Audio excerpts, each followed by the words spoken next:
Super star Rajinikanth அவர்களுடைய நடிப்புல தற்போது ஜெயிலர் 2 திரைப்படம் விறுவிறுப்பாக நடந்துட்டு இருக்கு. இந்த படத்துடைய படப்பிடிப்பு கோவையில மிக முக்கிய இடங்கள்ல நடைபெற்று வருது. இன்று காலை கூட படப்பிடிப்பு தளத்துல இருந்து ஒரு சில வீடியோக்களும் புகைப்படங்களுமே சமூக வலைதளங்கள்ல வெளியாச்சு. இன்று மட்டுமல்ல, அங்கு ஷூட்டிங் நடக்கிற ஒவ்வொரு நாளுமே ரசிகர்களை சந்திக்கிறாரு சூப்பர் ஸ்டார் ரஜினிகாந்த் அவர்கள். சந்திக்கிறது மட்டும் இல்லாம அவங்களுடன் புகைப்படம் எடுத்து அவங்கள மகிழ்விக்கிறாரு. இதனை பார்க்கிற ரசிகர்களுமே நெகிழ்ச்சி அடைகிறாங்க. பல பிரபலங்களுமே சூப்பர் ஸ்டார் அவர்களுக்கு வாழ்த்து தெரிவிக்கிறாங்க.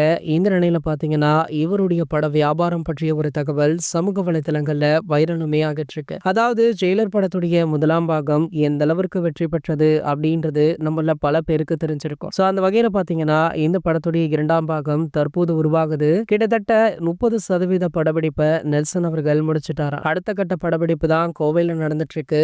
இந்த நிலையிலே பாத்தீங்கன்னா, இந்த படத்துடைய வியாபாரம் ஸ்டார்ட் ஆகியிருக்கு. அதாவது இந்த படத்தை ஒரு பேன் இண்டியன் படமாக உருவாக்குறாங்க அப்படின்றது தெரிந்த விஷயம் தான். ஆகையால அனைத்து லாங்குவேஜ்களிலுமே இந்த படம் வியாபாரம் ஆகிட்டு இருக்கா. இந்த நிலையில பாத்தீங்கன்னா, தற்போது பாலிவுட்ல மிகப்பெரிய தொகை கொடுத்து பிரபல நிறுவனம் ஒன்று இந்த படத்தை வாங்க இருக்காங்களாம்.